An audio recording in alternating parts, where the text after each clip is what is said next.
Olá pessoal, Nathanael Lima por aqui. Estou passando hoje para dar uma dica muito importante, que eu julgo de grande importância na área da refrigeração doméstica e na refrigeração comercial também, caso vocês venham a estar trabalhando, fazendo algum serviço nesse setor, e principalmente quem trabalha com climatização. Eu acho que é de grande importância, desde o princípio, estar com esse conhecimento, estar com o material necessário para se trabalhar e ter, vamos dizer assim, a perspicácia de estar identificando possíveis problemas, tudo por conta desse tema. Qual é o tema? É a parte elétrica. Eu que já estou no dia a dia, não sei quantos de vocês já estão trabalhando na área de refrigeração, mas eu que estou diariamente no corre-corre, eu me deparo muito com situações muito adversas, situações muito, como é que eu posso dizer, simples, porém que trazem um grande prejuízo ao equipamento que está sendo ligado por aquele sistema elétrico. Às vezes, não sei se é por desleixo do próprio profissional da área de refrigeração ou é por falta de conhecimento que eles fazem alguns, como é que eu posso dizer, alguns tipos de serviço, algumas instalações que não observam, não obedecem às normas regulamentares, certo? Que normas são essas?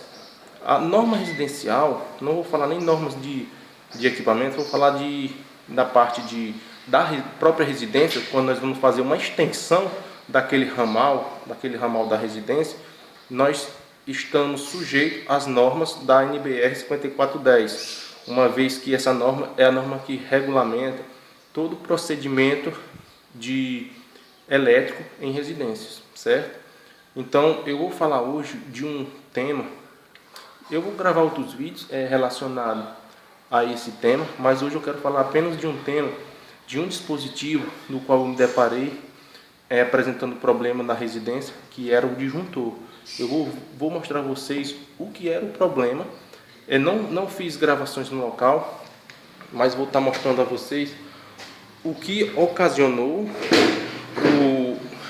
o problema, o que fez com que esse ar-condicionado ficasse direto disparando. Atenção para os meninos que trabalham com ar-condicionado, com climatização em geral. O ar-condicionado da cliente foi ligado, foi feita a instalação, e no dia seguinte ele começou a apresentar alguns problemas, começou a disparar a chave de proteção do próprio disjuntor, aquele disjuntor que fica lá no conjunto Astop, kit Astop, é uma chave de proteção do ar-condicionado. Vou mostrar a vocês, espera ainda. Bem pessoal, esse camarada aqui já é do conhecimento de todo mundo, certo? Isso aqui é um disjuntor trifásico, dele lá da cliente era um disjuntor monofásico, certo? Era de 10 amperes, a carga nominal dele, a carga de trabalho dele era de 10 amperes, certo? Isso aqui, para vocês que estão iniciando agora, pode trabalhar despreocupado, é um equipamento que não faz nenhum medo de você estar manipulando ele, tá ligando ou desligando, é um equipamento seguro, bem isolado, não tem perigo na hora do seccionamento, diferentemente de alguns meios algumas facas de fazer o seccionamento, alguns outros dispositivos, não vou entrar nesse detalhe, mas alguns outros dispositivos, eles têm o risco de estar fazendo um arco elétrico na hora de estar desligando, sendo necessário estar desligando primeiro a carga. Esse não. No caso de emergência, pode estar baixando esse equipamento aqui, ó, esse dispositivo, que ele vai estar fazendo a secção sem nenhum risco de arco elétrico, uma vez que ele tem uma câmera de extinção de arco, certo? Então vamos lá. Não vamos se aprofundar tanto nesse tema, mas quero deixar claro. O motivo de que esse disjuntor estava disparando lá, não esse, mas um semelhante a um dispositivo como esse, só que sendo monofásico. Sendo parecido com esse daqui já é daquele mais antigo, é o estilo NEMA, o disjuntor lá era estilo esse aqui, estilo DIN, certo? Então, o que vocês têm que observar aqui quando for ligar ar-condicionado, digamos, Você vai ligar um ar-condicionado 2000 BTUs, ele trabalha em média com 8 a 9, fica nessa variação de 7 a 9 amperes, certo? A corrente nominal de trabalho do mesmo. Porém, você vai lá e coloca um disjuntor de 10 amperes. Tá pouco, tá muito, tá normal, tá ótimo. Tá ótimo, certo? No entanto, tem que observar a curva do disjuntor. Esse daqui é um disjuntor 20 amperes, curva C. Tá aqui, ó. O que aconteceu lá no local? Ele foi lá, instalou, o rapaz foi lá, fez a instalação desse ar-condicionado. O ar-condicionado começava a funcionar, parava, funcionava, parava. O disjuntor aqueceu, o que é extremamente normal. O disjuntor aqueceu um pouco, uma vez que a corrente elétrica está passando por ele, certo? Só que chegou num certo período que, quando aquele disjuntor já estava bem aquecido, na hora de partir, nós sabemos que existe um pico de ruptura da corrente, uma corrente de ruptura, vamos dizer assim. O que isso quer dizer? Se o equipamento trabalha ali com 8 amperes, digamos, a corrente de ruptura, ele pode, dependendo do equipamento, ele pode estar chegando ali a 40 amperes. Na hora de partir, ele parte lá com 40 amperes, um exemplo, e vem caindo, até chegar à sua corrente de trabalho, sua corrente nominal, que é aquela corrente que ele vai ficar trabalhando, vamos dizer assim, o que alguns chamam de amperagem. A amperagem que ele vai ficar trabalhando, ok? Então, é muito importante você observar. O disjuntor que estava lá era um disjuntor de 10 amperes, porém a curva era a curva B. Existe a curva B, a curva C, que é essa daqui, e a curva D. Para ar-condicionado é indicada a curva C, que ele aguenta uma transposição de até, se eu não me engano, 5 vezes mais o valor do disjuntor. Digamos que ele era um disjuntor de 10 amperes, ele aguentava um pico de ruptura de corrente de até 50 amperes. Ele aguentava subir até 50 amperes, depois voltar e não disparar, não desarmar, certo? Então, esse era o motivo dele estar disparando. O que eu aconselho, todos prestem muita atenção nesse sistema, nessa questão da curva do disjuntor. Não adianta só dimensionar o disjuntor correto se você não dimensionar se você não colocar a curva correta do disjuntor, certo? Curva para ar-condicionado geralmente é a curva B. É a curva B, certo? É a curva C, desculpa. Geralmente é a curva C. O de curva B, pessoal, é o seguinte: o de curva B, ele é mais assim para tubos, que é tomada de uso geral, para cargas indutivas, tipo micro-ondas, cargas resistivas do tipo micro-ondas, chuveiro elétrico, ok? Cargas indutivas é mais voltada para o C e para o D.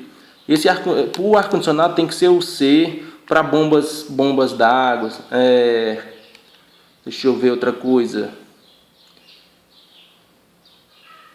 Qualquer equipamento que seja mais voltado para a parte de indução, certo?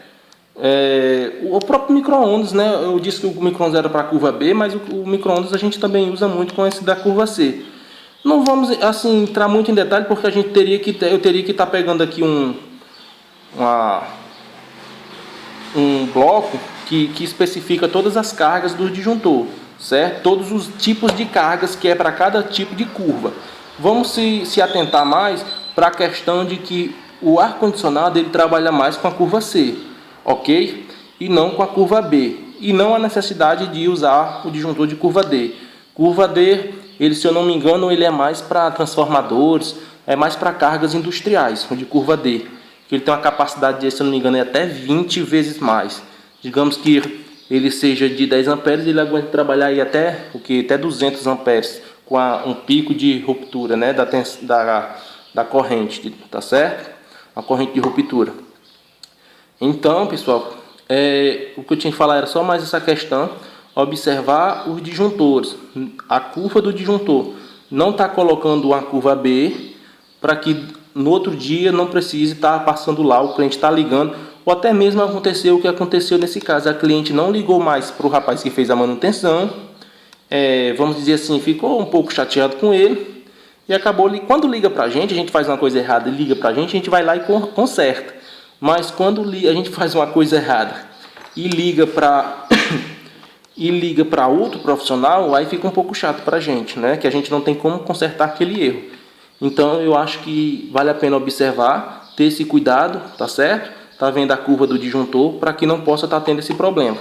Assim como também eu já tive vendo algumas perguntas em alguns grupos, eu vi gente dizendo que liga ar-condicionado, um ar-condicionado de 9.000 BTUs, ele trabalha com 4, 5 amperes. Eu faço uma emenda de derivação ali de onde passa a rede da residência e uso um cabo de 1,5. Não pode. Eu sei que a corrente de trabalho dele é pouco, porém a NBR 5410, acho que é NBR 5410, é isso, NBR 5410, ela diz que tomadas de força, diz mais ou menos assim, tomadas de força tem que trabalhar no mínimo com condutor de seção 2.5. Se for necessário trabalhar maior, uma seção maior, aí vai sendo dimensionado conforme o necessário, ok? Então, pessoal, é isso. Espero que eu tenha conseguido passar para vocês, mas a questão é só essa mesmo. Vamos só observar a curva. Depois eu vou tá vendo aí algumas questões a gente pode estar vendo mais alguma coisa elétrica aí, da parte no momento que vocês forem ligar. Já peguei alguns erros do tipo o camarada ligar fase e aterramento, o motor fica trabalhando com amperagem muito alta, a corrente lá em cima, queima não queima, porque o terra não tem a capacidade de fornecer a corrente suficiente para que o compressor possa trabalhar, tá certo? Isso aí depois a gente pode estar vendo também, tá bom? Então, pessoal, valeu. Acho que para não se esticar muito, o vídeo já está longo. Espero que todos tenham entendido, eu tenha conseguido passar o que eu queria. Valeu, pessoal.